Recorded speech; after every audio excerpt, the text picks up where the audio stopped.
নমস্কার, সীমান্ত বার্তায় আপনাদের সবাইকে স্বাগত জানাই। আমি টিনা। দেখে নিচ্ছি আজকের বিস্তারিত সংবাদ। সোমবার উদয়পুর জামতলা এলাকায় সিপিআইএম কর্মীদের অতর্কিত হামলায় আহত হলেন উদয়পুর পৌর পরিষদের এক শ্রমিক সহ বিজেপির যুব মোর্চার এক নেতা। পরবর্তী সময়ে তাদের বিরুদ্ধে মামলা দায়ের করেন বিজেপি নেতৃত্ব। তাদের দাবি আসামিদের গ্রেফতার করতে হবে। এখন দেখার বিষয় যে রাধাকিশোরপুর থানার পুলিশ আদৌ কি গ্রেফতার করতে পারে সিপিআইএম কর্মীদের। সোমবার উদয়পুর জামতলা এলাকায় সিপিআইএম কর্মীদের অতর্কিত হামলায় আহত হলেন উদয়পুর পৌর পরিষদের এক শ্রমিক সহ বিজেপি যুব মোর্চার এক নেতা।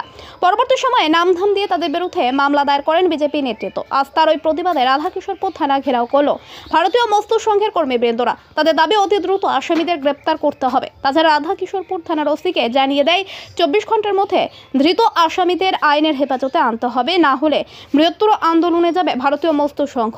এখন দেখার রাধাকিশোরপুর থানার পুলিশ আদৌ কি গ্রেপ্তার করতে পারে সিপিআইএম কর্মীদের।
যুব প্রজন্মরা দেশের শক্তি।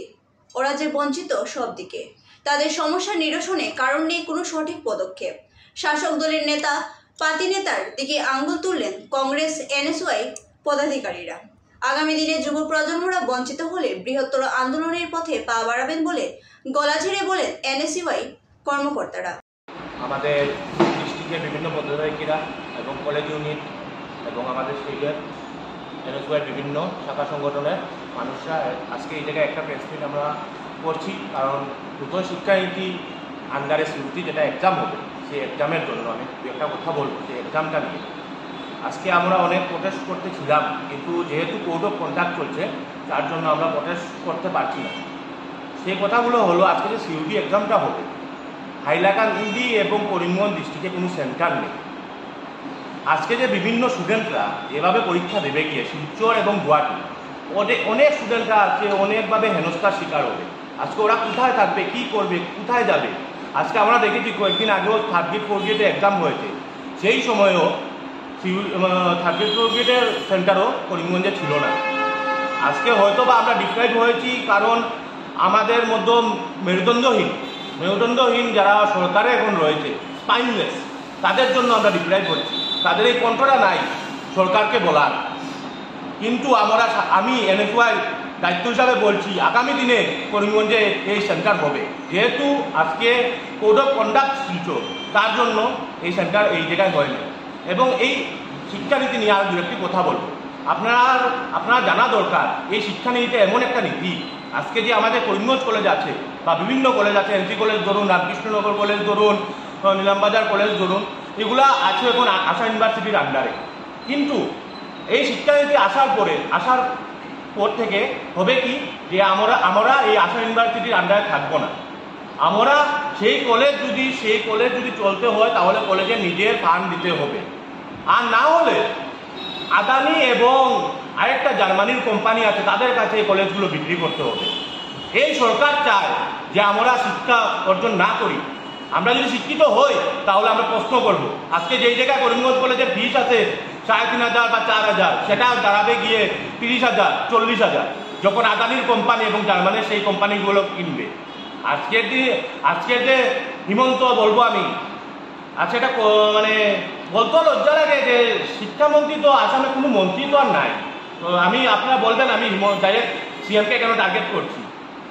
ऐसा कोई सगा नहीं जिसे हमारे आसाम के मामा ने ठगा नहीं, ऐसा कोई सगा नहीं जिसे हमारे आसाम के मामा ने ठगा नहीं। আজকে আমরা তো জনতা, আমাদের তো উনি তো ঠকবেনি।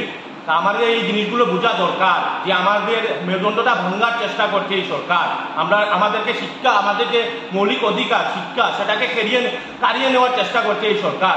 আজকে ভারতবর্ষের বুকে যদি কোনো একটা সরকার যদি 18% ট্যাক্স লাগাতে পারে, সেকেন্ড হাইয়েস্ট ট্যাক্স এডুকেশনের উপরে, এই সরকারের মানসিকতাটা আপনি চিন্তা করুন। এখন আমাদের যেগুলো সরকারি শিক্ষা প্রতিষ্ঠান আছে সেগুলো প্রাইভেটাইজেশন করার চেষ্টা করছে।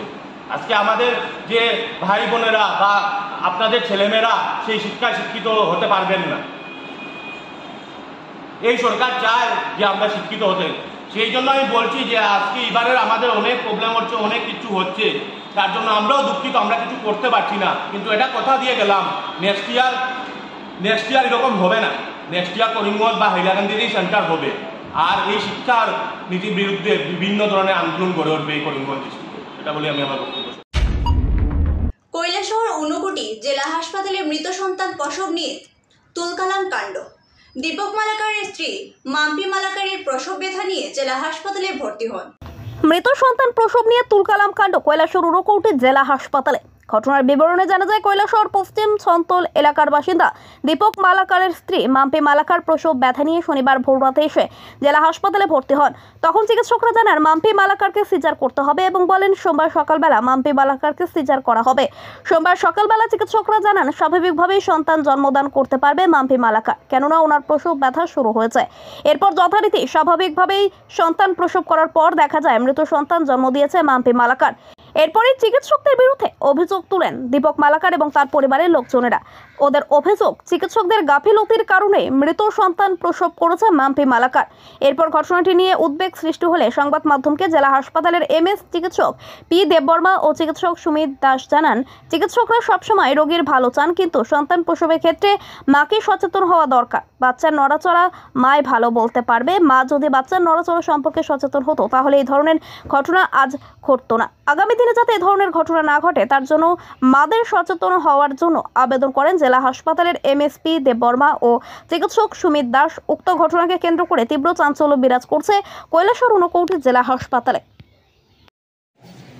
কি সমস্যা হয়েছে গিয়া, আমি তো আমার বোন ডেলিভারি মাসে মাসে ডাক্তার দেখানোর পরে ও শুক্রবারে রাত্রে বেদনায় ধরছে।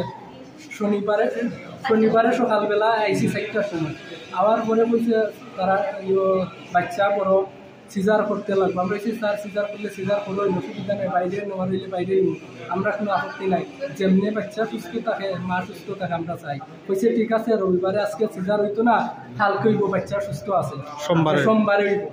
সোমবারে ওখান সে কইছে সিজার হইব সকাল 11টার সময়, আর সকালবেলা উঠা কয় তারা মানে নর্মাল হইব। রাত্রে থেকে উপাস রাখা আর সকালে কয় তারা নর্মাল হইব। সে তো আমার এত কষ্ট হওয়া লাগে না। এরপরে কি হয়েছে? এরপর কি হয়েছে? এরপরে তো বাচ্চা মারা গেছে, কয় 2 দিন আগে মারা গেছে। এটা তো আমরা বুঝলাম না, এটা তো ডাক্তারে বুঝবো, কিন্তু ডাক্তার ইয়া তারা যে এত খামখেয়ালি করছে। আর ডাক্তারের লগে কথা হওয়ার পরে তারা কয় নেক্সট ডে তারা সারা আর খেয়ে চিকিৎসা দেখবো, তারার তো আরবার দরকার লাগবো, নেক্সট ডে দেখা যাইব।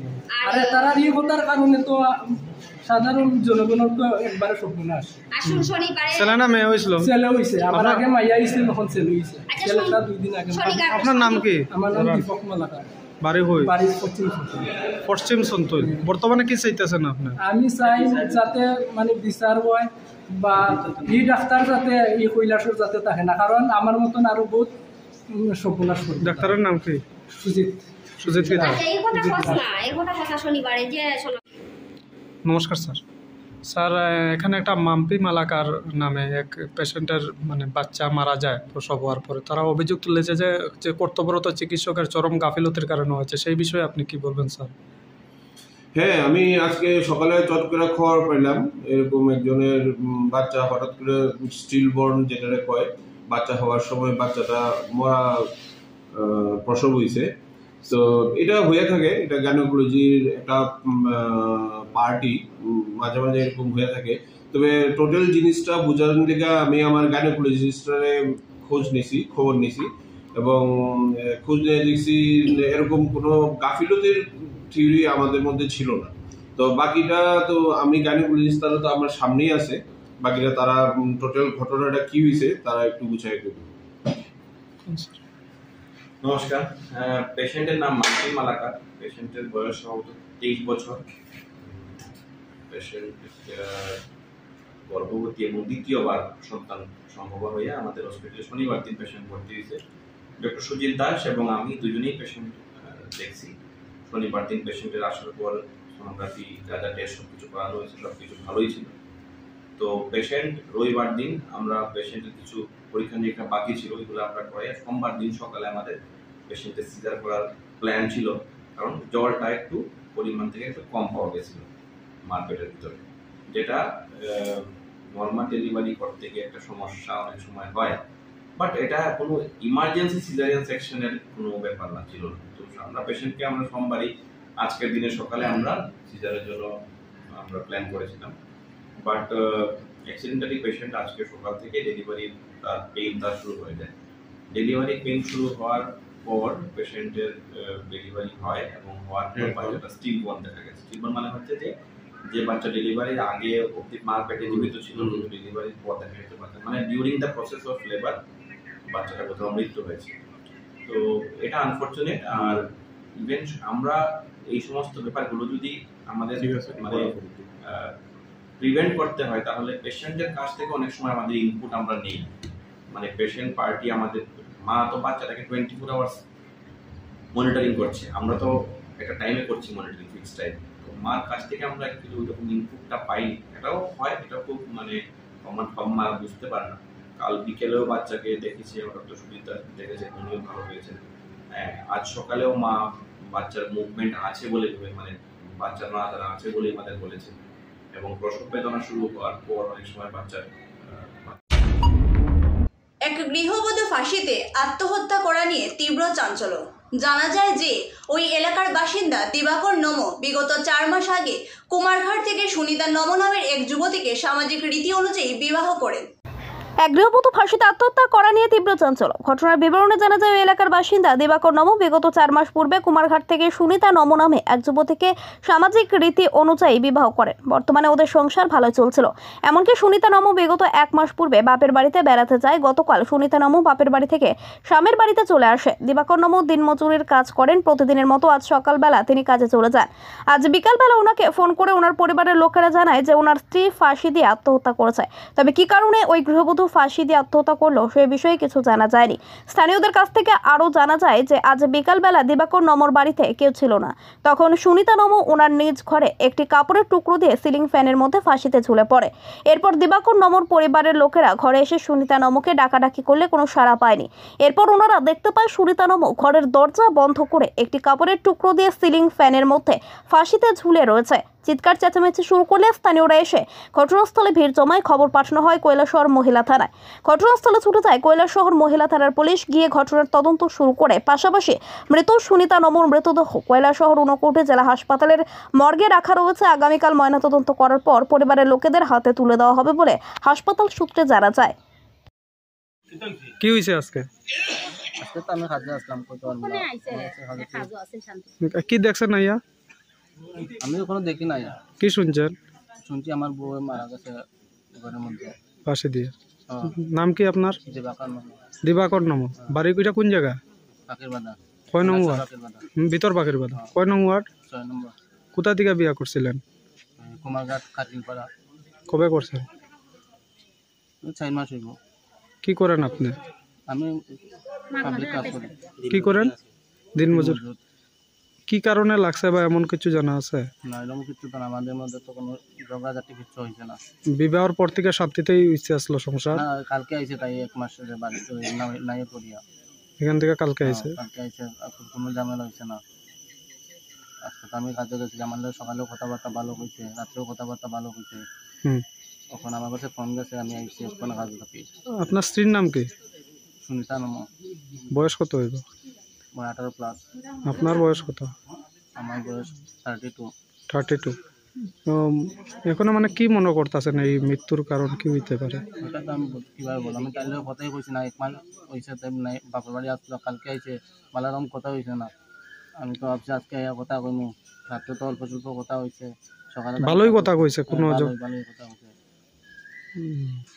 পুলিশ কি আইছে? না, পুলিশ আসে না এখনো।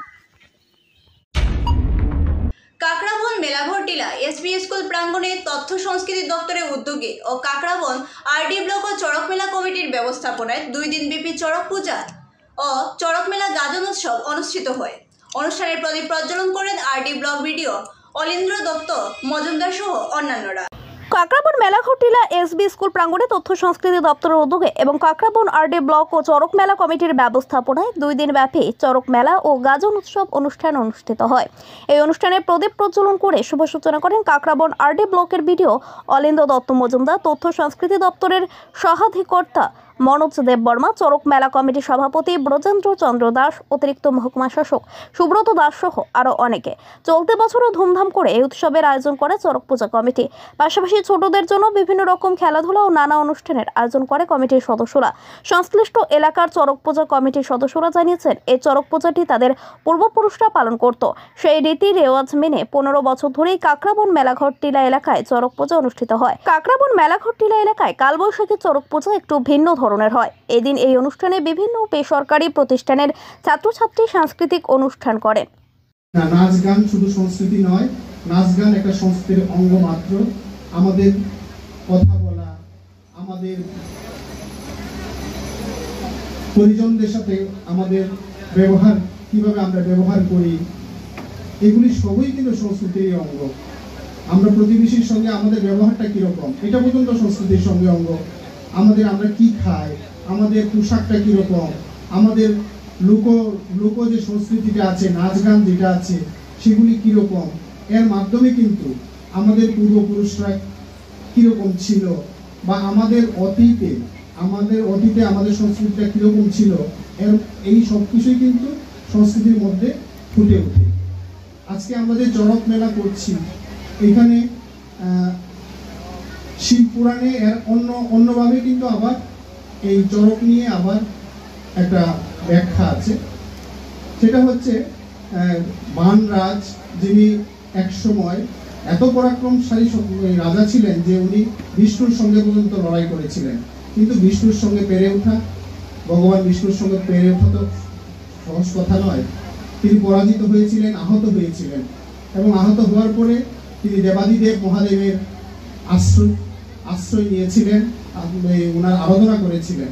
এবং আমরা জানি এখনো আমাদের যখন কোনো ইষ্ট দেবতাকে আমরা যখন পূজা করি, নিষ্ঠা করে যখন পূজা করি, তখন এর মাধ্যমে কিন্তু আমরা বিভিন্ন ব্রত আমরা পালন করি। আগামী দিনে এই ব্রজেন্দ্র দাসের জায়গা কিন্তু আপনাদের নিতে হবে। একটা কথা মাথায় রাখতে হবে, এইটা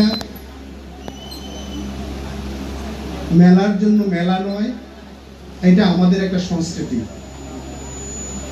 এইখানে মেলা বসলো, দোকানিরা পসরা নিয়ে বসলো, সাংস্কৃতিক অনুষ্ঠান হলো, আনন্দ করলাম, এটা কিন্তু মূল উদ্দেশ্য না। মূল উদ্দেশ্যটাই হচ্ছে আমাদের যে সংস্কৃতিটা আছে সেই সংস্কৃতিটাকে বাঁচিয়ে রাখা। 62 বছর আগে থেকে শুরু হয়েছিল এই মেলা, কিন্তু এরও তো অনেক আগে, যতটুকু জানা গেছে 1485 খ্রিস্টাব্দে প্রথম চড়ক মেলার সূচনা হয়। আমাদের যে পূর্ব বাংলা বা অবিভক্ত আমরা যে বঙ্গদেশ যাকে বলি আমরা, বাংলাদেশ এবং পশ্চিমবঙ্গ এবং পূর্ববঙ্গ মিলে তখন বিশাল একটা বঙ্গভূমি ছিল। তো কত বছর হয়ে গেল, 600-700 বছরের ইতিহাস এই চড়ক মেলা আজকে আমরা বহন করছি, সেটা আমাদের অবশ্যই গর্বের বিষয়। আজকের যারা প্রজন্ম এখানে যারা উপস্থিত আছো, আমি আপনাদের বিনম্র অনুরোধ করছি, সংস্কৃতিটাকে বাঁচিয়ে রাখতে হবে। আনন্দ আমরা করব, আনন্দে সামিল হব, নাচ গান দেখব। দুদিন আমাদের এখানে অনেক দোকানিরা এসছেন, কিন্তু আমাদের যে সংস্কৃতিটাকে বাঁচিয়ে রাখতে হবে। কারণ সংস্কৃতির মধ্যেই আমাদের বিশ্বাস, আমাদের দেবতাদের বিশ্বাস, আমাদের ইষ্ট দেবতার পরিচয়, আমরা সবকিছু কিন্তু সংস্কৃতির মধ্যেই আমরা পাই। সংস্কৃতির ধর্মনগর মহকুমা ন্যায্য মূল্যের দোকান পরিচালন কমিটির উদ্যোগে ডিএনভি স্কুলের ময়দানের পাশে বৃক্ষরোপণ অনুষ্ঠান করা হয়। ওনাদের এই মহৎ কর্মসূচিতে অংশগ্রহণ নেন ধর্মনগর বিধায়ক তথা রাজ্য বিধানসভার অধ্যক্ষ বিশ্ববন্ধু সেন। ধর্মনগর মহকুমা ন্যায্য মূল্যের দোকান পরিচালন কমিটির উদ্যোগে ডিএনভি স্কুল ময়দানের পাশে বৃক্ষরোপণ অনুষ্ঠান অনুষ্ঠিত হয়। ওনাদের এই মহৎ কর্মসূচিতে অংশগ্রহণ করেন ধর্মনগরের বিধায়ক তথা রাজ্য বিধানসভার অধ্যক্ষ বিশ্ববন্ধু সেন, একটি শিশু কন্যাও আমাদের সঙ্গে এই মহৎ কর্মসূচিতে দারুণ উৎসাহের সঙ্গে অংশগ্রহণ করে। ওর নামটাও সুন্দর, কৃষিতা ভৌমিক, কপিল ভৌমিকের কন্যা। আমাদের slogan clean Dharmanagar, green Dharmanagar, love Dharmanagar. এই মঞ্চে উজ্জীবিত হয়ে রেশন শপ ডিলাররা ও এগিয়ে এসেছেন। ওনাদেরকে আন্তরিক ধন্যবাদ, শুভেচ্ছা, কৃতজ্ঞতা, ভালোবাসা জানায়। এইভাবে সর্বস্তরের জনগণ এগিয়ে এলে অন্তত পক্ষে গ্রিন ধর্মনগর সফল করে প্রকৃতির রুদ্ররোষ এবং প্রাকৃতিক ভারসাম্যহীনতা থেকে ধর্মনগরকে রক্ষা করতে পারব। বিজ্ঞানীদের অভিমত, এই মুহূর্তে সারা পৃথিবীতে 1 লক্ষ কোটি গাছ কমতি আছে। ওনাদের আরও অভিমত, এই 1 লক্ষ কোটি গাছ লাগানোর মতো পৃথিবীতে জায়গা আছে, কিন্তু মানুষের মনে সে জায়গা বা উৎসাহ নেই। পৃথিবী এবং মানব সভ্যতা ধ্বংসের দিকে এগিয়ে যাওয়া সত্ত্বেও মনুষ্যকুল নির্বিকার। সীমান্ত বার্তা আজ এই পর্যন্তই। আগামীকাল আবারও দেখা হবে একই সময় একই চ্যানেলে। নমস্কার।